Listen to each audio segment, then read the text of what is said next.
السلام علیکم۔ میں سید نذیر گیلانی ایک بار پھر آپ کی خدمت میں حاضر ہوں۔ آج کی نشست میں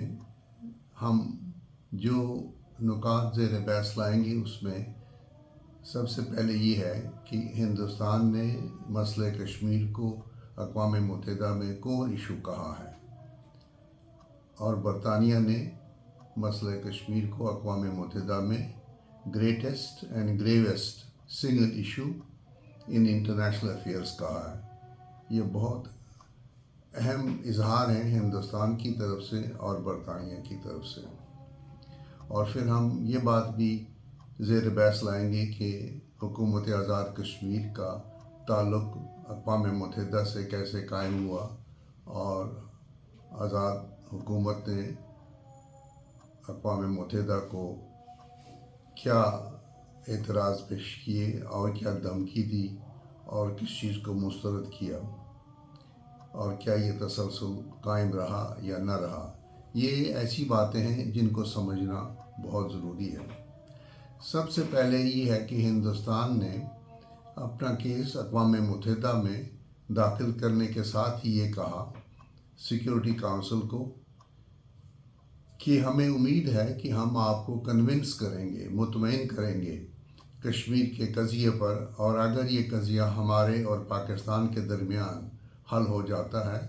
تو پھر کوئی ایسا دوسرا مسئلہ یا ایسے مسائل اتنے سنگین نہیں ہیں جس سے ہمارے تعلقات خراب ہونے کا اندیشہ ہو یا پیس اینڈ سیکیورٹی کو کسی طرح کا کوئی خطرہ لاحق ہو جائے۔ تو یہ ایک بہت ہی بڑا اظہار ہے ہندوستان کی طرف سے کہ مسئلہ کشمیر کی انہوں نے پرنسپیلٹی یا اس کیس کی جو اہمیت ہے اس کو تسلیم کیا اور یہ کہا کہ ہم اسے اگر حل کر لیں تو شاید، اور ہمیں یقین ہے کہ ہندوستان اور پاکستان کے مابین پھر تعلقات کے خوشگوار ہونے کے راستے میں کوئی رکاوٹ نہیں ہوگی۔ جو دوسرے مسائل ہیں ان کو حل کرنا بہت ہی آسان ہے۔ جو برطانیہ نے کہا کہ یہ سنگل گریٹسٹ ایشو ہے انٹرنیشنل افیئرس میں، تو جو لفظ استعمال ہوا ہے انٹرنیشنل افیئرس، تو اس کا یہ مطلب ہے کہ مسئلہ کشمیر کے اقوام متحدہ میں چلے جانے کے ساتھ ہی اس کی بین الاقوامیت تسلیم کی گئی ہے۔ انٹرنیشنل افیئرس کا یہ گریٹسٹ اور گریویسٹ سنگل ایشو قرار دیا گیا۔ دوسری جو بڑی اہم بات ہے وہ یہ ہے کہ اگر معاملات اور حالات ایز یوزول چلتے اور ہماری جو کوہیسیو ایک اپروچ رہتی، جاندار ڈپلومیسی رہتی، تو 1 نومبر 1950 میں اقوام متحدہ کی نگرانی میں رائے شماری ہو گئی ہوتی، اور اس سے بھی بہتر پوزیشن یہ تھی کہ اقوام متحدہ میں برطانیہ نے یہ کہا کہ ہم یہ تجویز پیش کرتے ہیں کہ اکتوبر 1948 سے قبل بہت پہلے رائے شماری کا انتظام کیا جائے، کیونکہ کشمیر میں یا ریاست کے علاقوں میں اکتوبر کے بعد برف پڑے گی اور یہاں کے عوام کو اظہار رائے میں مشکلات پیش آئیں گی، کیونکہ جو سفر کی دشواریاں ہوں گی ان کو انہوں نے اقوام متحدہ کے سامنے پیش کیا۔ تو یہ ایک بہت ہی اسموتھ سیلنگ تھی، رائے شماری کے راستے میں کوئی بھی رکاوٹ نظر نہیں آئی، اور یہ رکاوٹ تب ختم ہو گئی تھی جب اگست 1993 میں حکومت ہندوستان، حکومت پاکستان میں یہ طے پا گیا کہ نمٹس کی باقاعدہ حکومت کشمیر تعیناتی کا اعلان کرے گی، اور یہ تعیناتی اپریل 1994 سے پہلے ہو جائے گی۔ مسئلہ کشمیر کے راستے میں کوئی رکاوٹ سوائے ڈی ملٹرائزیشن نہیں تھی۔ اس کے لیے بھی اقوام متحدہ نے United nations representative for India and Pakistan کا تقرر کیا، اور اسے 5 ماہ دیے گئے کہ 5 مہینے میں آپ نے افواج کے انخلا کا، ان کی ڈی ملٹرائزیشن کا، ایویکویشن کا انتظام کرنا ہے، اور نمٹس کو، رائے شماری کے ایڈمنسٹریٹر کو ایک ایسا ماحول میسر کرنا ہے جس میں سیکیور، فری اینڈ فیئر رائے شماری کا امکان ہو اور یہ رائے شماری کرائی جائے۔ ایک وقت یہ بھی آیا کہ ہندوستان نے اقوام متحدہ میں یہ پیشکش کی کہ ہم اور ہمارے جو بھی ماہرین ہیں اور ہماری حکومت اس بات پر اور اس نقطے پر پہنچی کہ اگر حکومت آزاد کشمیر میں آزاد فورسز کو ڈسبینڈ کرے تو ہم 28,000 افواج میں اور 7,000 افواج کی کمی کریں گے اور یہ فوج 21,000 تک رہ جائے گی اور یہ فوج بغیر اسلحے کے کشمیر میں موجود رہے گی۔ یعنی بتدریج معاملات آگے بڑھ رہے تھے بتدریج، اور ہندوستان ایک ایک نقطے پر کنسیڈ کرتا جا رہا تھا۔ اس وقت یہ کوئی ہندوستان نے یہ شرط نہیں رکھی کہ پہلے پاکستان ایویکویٹ کرے، اگرچہ پاکستان نے افواج کو وہاں سے نکالنا تھا اور پاکستان اس کے لیے آمادہ بھی ہو گیا، لیکن ہندوستان نے والنٹیرلی یہ کہا کہ ہم اس نقطے پر پہنچ چکے ہیں کہ اگر آزاد کشمیر کی فورسز کو کم کیا جائے، ڈسبینڈ کیا جائے، تو ہم مزید 7,000 افواج کم کریں گے اور ہم اس پر زور دیتے ہیں کہ یہ جو فوج ہوگی 21,000 یہ بغیر ایمونیشن اور آرٹلری کے ہوگی، یعنی ایک سویلین شکل ہوگی اس فوج کی جو کشمیر میں ہونی تھی۔ دوسری طرف حکومت آزاد کشمیر نے اقوام متحدہ انسپ کے چیئرمین کو خط لکھا اور یہ کہا کہ جی اقوام متحدہ میں آپ نے جموں کشمیر ایڈمنسٹریشن کے جو سربراہ ہیں شیخ محمد عبداللہ، ان کو آپ نے سنا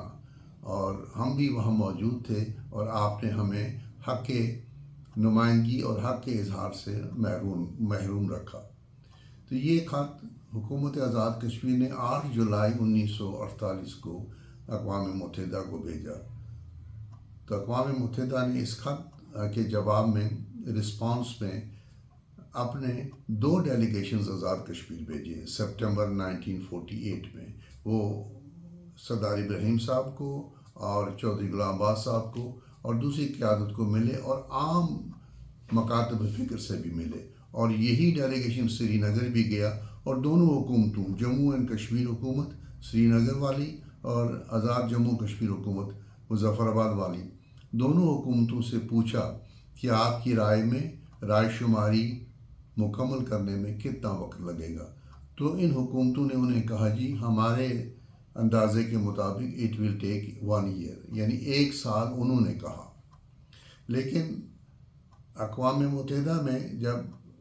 ایڈمرل نمتز کی تعیناتی ہوئی، ان کی نامینیشن ہوئی، ان کا اپروول ہوا اور اس کے بعد ان کو اسٹیٹ ڈپارٹمنٹ میں باقاعدہ دفتر ملا، ہندوستان اور پاکستان کے نمائندے ان کو دوسرے دن وہاں کرٹسی کال کے لیے گئے۔ تو ہندوستان نے ان سے پوچھا کہ ہندوستان کے جو سفارتکار تھے یا نمائندے تھے کہ ہم آپ کی کیا معاونت کر سکتے ہیں اور آپ کا کیا پلان ہے۔ تو ایڈمرل نمتز نے کہا کہ میرا یہ پلان ہے کہ 1 نومبر 1950 تک مکمل ہو جائے رائے شماری، اور چونکہ الیکٹورل رجسٹر میسر نہیں ہے تو ہمارا خیال ہے کہ ہم 1947 میں NWFP میں جو ریفرینڈم ہوا ہے اس طرز کا ریفرینڈم کشمیر میں کرائیں گے۔ یعنی سیریسنس اس حد تک تھی کہ ایڈمرل نمتز نے اور اس کے سٹاف نے یہ طے کیا تھا کہ 1 نومبر 1950 تک ہم رائے شماری کو مکمل کریں گے۔ جو دوسرا اہم نقطہ ہے کہ جب اقوام متحدہ کے نمائندے آزاد کشمیر تشریف لائے تو حکومت آزاد کشمیر نے انہیں کہا کہ ہم ریزولوشن 47 کو مسترد کرتے ہیں، اور یہ بھی کہا کہ اگر ہماری 9 شرائط پر اب عمل درآمد نہیں کریں گے تو ہم رائے شماری کے فیصلے کو بھی تسلیم نہیں کریں گے۔ انہوں نے یہ شرط رکھی کہ کشمیر میں جو ایڈمنسٹریشن بنے گی وہاں جو وزیر اعظم ہوگا وہ شیخ عبداللہ نہیں ہوگا بلکہ مسلم کانفرنس کا نمائندہ وزیر اعظم بنے گا۔ یہ ایک اچھی شرط تھی، ان کا حق تھا شرائط کو طے کرنا، لیکن اپنے اس ریٹن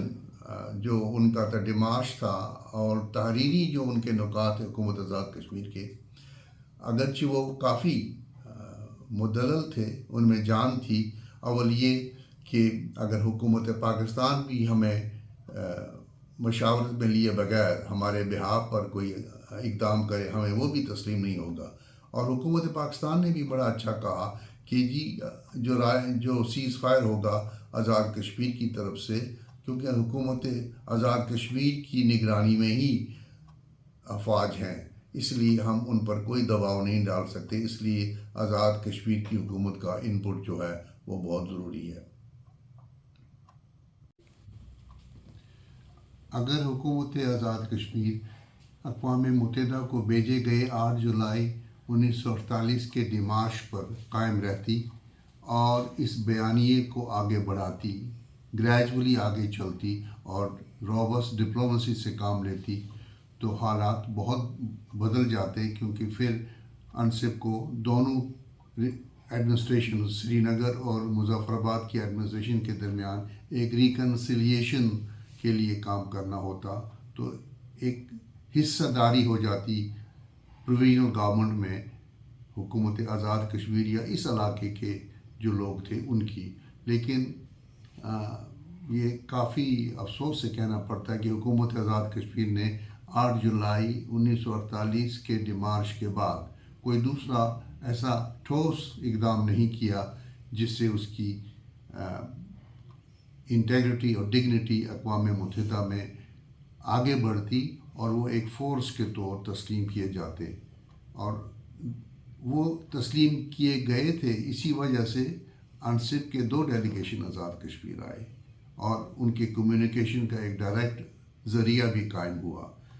تو حکومت آزاد کشمیر نے بنیادی طور نہ 8 جولائی 1948 کے ڈیمارش کا وقار رکھا، نہ اس کا پاس رکھا، ایگزیکٹلی جس طرح حکومت آزاد کشمیر اپنے 24 اکتوبر 1947 کے پروویژنل ڈیکلیریشن پر قائم نہ رہ سکی، اسی طرح یہ حکومت 8 جولائی 1948 کے اقوام متحدہ کو بھیجے گئے ڈیمارش پر، اپنی دھمکی پر، اپنے مطالبات پر قائم نہ رہ سکی۔ تو باقی ہم آئندہ کور کریں گے اس مرحلے کو کہ اقوام متحدہ میں یہ بات بھی سامنے آئی کہ نمٹس کی جگہ کسی اور کو اقوام متحدہ کا کشمیر میں رائے شماری کا ایڈمنسٹریٹر ہونا چاہیے۔ تو رفتہ رفتہ ہم ان معاملات کو زیر بحث لائیں گے۔ تو آج اتنا ہی، اور اس کے ساتھ میں آپ سب کا جو لوگ سنتے ہیں، دیکھتے ہیں اور انپٹ دیتے ہیں، آپ سب لوگوں کا بہت شکریہ۔ میں پچھلے 2 پوڈ کاسٹ میں آپ کا شکریہ ادا نہ کر سکا، کیونکہ میرا تو فرض یہ ہے کہ میں آپ تک ایگزیکٹلی دی جوریڈیکل سائڈ جو ہے کشمیر کیس کا وہ پہنچاتا رہوں، اور آپ کے تعاون کا مجھے انتظار رہے گا، اور خدا حافظ۔